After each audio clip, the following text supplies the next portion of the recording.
ഗാസയിൽ യുദ്ധം അവസാനിപ്പിച്ച് തടവുകാരുടെ കൈമാറ്റം വേഗത്തിലാക്കണമെന്നാവശ്യപ്പെട്ട് ഇസ്രായേൽ സൈനികർ സർക്കാരിന് വീണ്ടും കത്തെഴുതുകയുണ്ടായി. ശരിക്കും ഈ യുദ്ധത്തിൽ മനമടുത്ത സർക്കാരിന്റെ ഭീഷണി വകവയ്ക്കാതെയാണ് സൈനികർ കൂട്ടത്തോടെ ഒപ്പുവെച്ച് കത്ത് സർക്കാരിന് കൂടുതലും അയക്കുന്നത്.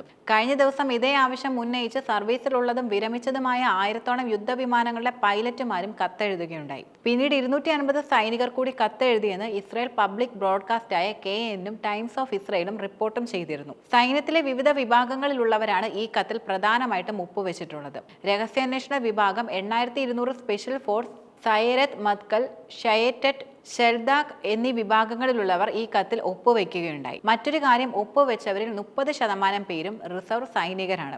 മാത്രമല്ല, നേരത്തെ സർക്കാരിന് ലഭിച്ചിരുന്നത് സൈനിക യൂണിറ്റുകൾ വഴി 6 കത്തുകൾ സമാന ആവശ്യവുമായിട്ടായിരുന്നു. 1000 എയർഫോഴ്സ് ഉദ്യോഗസ്ഥരും 1000 അക്കാദമിക് വിദഗ്ധരുമാണ് നേരത്തെ പ്രധാനമായിട്ടും കത്ത് നൽകിയിരുന്നത്. ഇതിനെ തുടർന്ന് 100 കണക്കിന് കവചിത സേനാംഗങ്ങളും നാവികസേന ഉദ്യോഗസ്ഥരും ഒപ്പുവെച്ച കത്തും നൽകി. ഇവയ്ക്ക് പുറമെ പ്രധാനമായിട്ട് റിസർവ് സൈനിക ഡോക്ടർമാരുടെ സംഘവും സർക്കാരിന് കത്തെഴുതിയിരുന്നു. കൂടാതെ രഹസ്യാന്വേഷണ വിഭാഗം 8200 അംഗങ്ങൾ മുൻപും സർക്കാരിനോട് യുദ്ധം അവസാനിപ്പിക്കാനുള്ള ആവശ്യം ഉന്നയിച്ച് കത്തെഴുതുകയുണ്ടായി. കത്തിൽ ഒപ്പുവെക്കുന്ന സർവീസിലുള്ള സൈനികരെ പുറത്താക്കുമെന്ന് പ്രധാനമന്ത്രി ബെഞ്ചമിൻ നെതന്യാഹു ഭീഷണി മുഴക്കി രംഗത്തും വരികയുണ്ടായി. പക്ഷേ ഈ ഭീഷണി വകവയ്ക്കാതെ സൈനികർ വീണ്ടും കത്തെഴുതിക്കൊണ്ടേ ഇരിക്കുകയാണ്. ഈ സാഹചര്യത്തിൽ ഗാസയിൽ ഇസ്രായേൽ അവരുടെ ആക്രമണം രൂക്ഷമായി തുടർന്നുകൊണ്ടിരിക്കുകയാണ്. മാർച്ച് 18-ന് ഇസ്രായേൽ വെടിനിർത്തൽ ലംഘിച്ച് ആക്രമണം തുടങ്ങിയ ശേഷം 500 കുട്ടികളോളം ഗാസയിൽ കൊല്ലപ്പെട്ടു.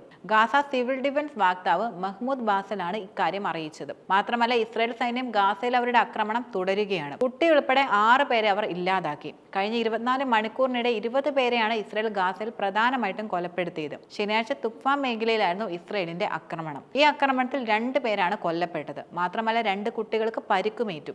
വടക്കൻ ഗാസയിൽ ബെയ്ത്ത് ലാഹിയിൽ നടന്ന ആക്രമണത്തിൽ 2 പേർ കൊല്ലപ്പെടുകയുണ്ടായി. തെക്കൻ ഗാസയിലെ ഖാൻ യൂനിസ്, ഷുജായിയ എന്നിവിടങ്ങളിൽ നിന്ന് ഇസ്രായേൽ സൈന്യം ആളുകളെ ബലം പ്രയോഗിച്ച് ഒഴിപ്പിക്കുകയാണ് യഥാർത്ഥത്തിൽ ചെയ്യുന്നത്.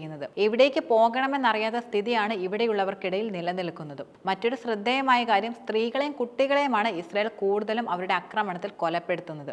ആശുപത്രികളിൽ എത്തുന്നത് ഏറെയും കുട്ടികളും സ്ത്രീകളുമാണെന്ന് സന്നദ്ധ സംഘടനകൾ വെളിപ്പെടുത്തുകയും ചെയ്തിട്ടുണ്ട്. വടക്കൻ ഗാസയിലെ ആശുപത്രിക്ക് മേലും ഇസ്രായേൽ അവരുടെ ബോംബ് ആക്രമണം നടത്തിയിരുന്നു. കനത്ത ബോംബ് വർഷത്തിനിടെ രോഗികളെയും മുറിവേറ്റവരെയും സുരക്ഷിത സ്ഥാനങ്ങളിലേക്ക് മാറ്റാൻ യഥാർത്ഥത്തിൽ കഷ്ടപ്പെടുകയാണ് ഡോക്ടർമാരും മറ്റ് ആശുപത്രി ജീവനക്കാരുമെല്ലാം. ഇതുമായി ബന്ധപ്പെട്ട് വീഡിയോ പുറത്തു വന്നിരുന്നു. റാഫ നഗരം വളഞ്ഞിരിക്കുകയാണ് ഇസ്രായേൽ എന്ന രാജ്യം. പ്രദേശങ്ങളിൽ നിന്ന് ആളുകളോട് ഒഴിഞ്ഞു പോകാനും ഇസ്രായേൽ നിർദ്ദേശം നൽകി കഴിഞ്ഞു. ഖാൻ യൂനിസ് ഉൾപ്പെടെയുള്ള പ്രദേശങ്ങളിൽ നിന്ന് ആളുകളോട് ഒഴിഞ്ഞു പോകാനാണ് ഇസ്രായേൽ നൽകിയിരിക്കുന്ന പ്രധാന നിർദ്ദേശം. ഖാൻ യൂനിസിൽ ഇസ്രായേൽ നടത്തിയ ഷെല്ലാക്രമണത്തിൽ 2 പേർ കൊല്ലപ്പെടുകയും ചെയ്തു. ഇതിന് പിന്നാലെ കൂടിയാണ് ഒഴിയാനുള്ള നിർദ്ദേശം ഇസ്രായേൽ പുറപ്പെടുവിച്ചിരിക്കുന്നത്.